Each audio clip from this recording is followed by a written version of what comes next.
Triple வணக்கம் நண்பர்களே. திருப்பதிக்கு போன 2 நாள் ட்ரிப்பையும் இந்த ஒரே வீடியோல பாத்திரலாம். கொஞ்சம் வீடியோ பெருசா தான் இருக்கும், இருந்தா நல்லா இருக்கும், ஃபுல்லா பாருங்க. சனிக்கிழமை காலையில 7 மணிக்கெல்லாம் வண்டி தமிழ்நாடு தாண்டி ஆந்திரா ரீச் ஆகுது. அது கூடவே நைட்டு குடிச்ச வாட்டரும் டேங்க் வந்து ரீச் ஆயிருச்சு. நேரா டிரைவர் கிட்ட போயிட்டு வண்டியை கொஞ்சம் ஓரம் கட்டுங்க, ஒரு முக்கியமான வேலைன்னு சொன்னா அவரு இதோ ரூபா திருப்பதி வந்துட்டுங்கிறாரு. ஆனா அவள் நேரம் தம்பியால தாக்கு பிடிக்க முடியாது, தயவு செஞ்சு ஓரம் கட்டுக்கணும்னு அவரு நான் இருக்க அவசரத்துல வண்டியை வாஷ் பண்ண விட்டுறேன்னு பயந்துக்கிட்டு வண்டியை நல்ல பேக்கரியா பார்த்து ஓரம் கட்டினாரு. பேக்கரியில என்னடா நல்ல பேக்கரின்னு கேட்டீங்கன்னா, இது வரைக்கும் நீங்க பாத்துட்டு இருந்த அழகான கிளிப்ஸ் எல்லாமே அங்க இருந்து எடுத்ததான். அதனாலதான் அப்படி சொன்னேன். என் கூட வந்தவங்க எல்லாருமே அங்கேயே ஃப்ரெஷ் ஆயிட்டு டீ காஃபின்னு சாப்பிட்டு இருந்தாங்க. நான் மட்டும் அந்த ஊஞ்சல் உட்காந்து பொறுமையா எல்லாத்தையும் வேடிக்கை பார்த்துருந்தேன். அப்புறம் அங்க இருந்து நேரா திருப்பதிக்கு வந்தா எல்லாத்தையுமே உள்ள விட்டு நாலா பக்கத்து செவுத்து எழுப்பின மாதிரி ஒரு மலை, அது ஒரு மாதிரி நல்லா இருந்துச்சு. இங்க வந்து வேடிக்கை பார்த்துக்கிட்டே இருந்தோம்னா அது வேலைக்கு வந்துட்டு வந்தோடனே பாடியை வாட்டரா சுட்டு வாங்கி வச்ச புது ட்ரெஸ் மாட்டினா எனக்கே ஒரு சந்தேகம், பியூட்டி கொஞ்சம் இன்க்ரீஸ் ஆன மாதிரி. அது என்ன கதைங்கிறத நம்ம அடுத்த வீடியோல கன்சிடர் பண்ணிக்கலாம். இப்ப பசிக்குது, அதுக்கு என்ன வழிங்கிறத பாரான்னு பார்த்ததுல பக்கத்திலே ஒரு தள்ளுவண்டி கடை இருந்துச்சு. அங்கேயே காலை உணவுலாம் கதை பண்ணிட்டு மலைக்கு மேல போலான்னு ஜீப் வலை பேசி கிளம்புனா ஸ்டார்டிங்ல செக் போஸ்ட். இந்த செக் போஸ்ட் எல்லாம் வண்டியை மட்டும் செக் பண்ணாம நம்ம கொண்டு வர லக்கேஜ் நம்மளையுமே செக் பண்ணி தான் மேலே விடுறாங்க. செக்கிங் எல்லாம் முடிச்சுட்டு மலைக்கு மேல போய்கிட்டே கீழே பாக்குறோம், வியூ அந்த மாதிரி இருக்கு. அது ஆந்திரான்னு சொல்றதா திருப்பதின்னு சொல்றலாம் தெரியல,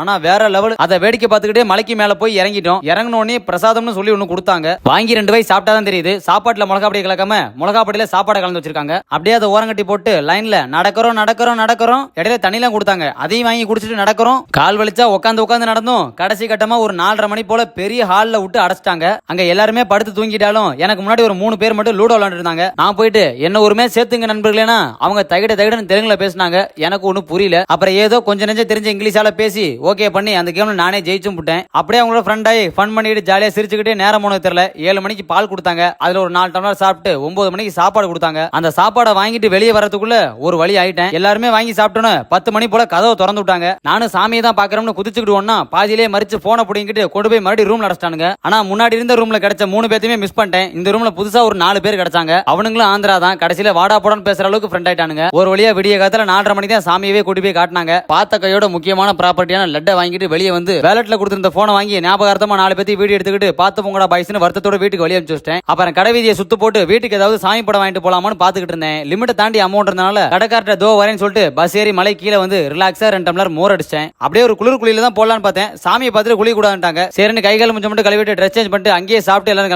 கிளம்பிட்டோம்னு சொன்னோம். அவங்க வீட்டுக்கு கிளம்பிட்டோம்னு நினைச்சாதீங்க, இன்னொருத்தரோட 5வது வீட்டுக்கு வந்தோம். அதான் திருத்தணி. அங்க கொஞ்சம் ரீகன்ஸ்ட்ரக்ஷன் வேலை போயிட்டு இருந்துச்சு. அதெல்லாம் பார்த்துட்டு சாமியை பார்த்துட்டு ஏறி பஸ்ல படுத்து வந்தான். நல்ல தூக்கம். இடையிலேயே டீ காபி சாப்பிடுறதுக்கு எழுப்பி விட்டாங்க. நான் 2 கொழுக்கட்டை மட்டும் சாப்பிட்டு நேரா 9:30 மணி போல திருவண்ணாமலை கூட்டி வந்தாங்க. 9:30 மணிக்கு வந்தனால சாமியை பார்க்க முடியல, ஆனா வெளியே இருந்து கோயிலை பார்க்க பயங்கரமா இருந்துச்சு. வெளியே பிரசாதமும் கொடுத்தாங்க, அதையும் வாங்கி சாப்பிட்டு பஸ்ல போய் படுத்து வந்தான். சேஃப்டியா நம்மளை கூட்டிட்டு வந்து முசிறில ஒரு 2:30 மணிக்கு இறக்கி விட்டாங்க. அப்படியே தோஸ்து வீட்டுல போய் படுத்து காலையில எந்திரிச்சு வீட்டுக்கு வந்துட்டேன். இவ்வளவு நேரம் என் கதையை கேட்டிருந்தீங்கன்னா உங்களுக்கு ஒரு பறக்கும் உம்மா. ஒரு ஃபாலோ சப்ஸ்கிரைப் பண்ணீங்க. நம்ம நாளைக்கு வீடியோ பார்க்கலாம்.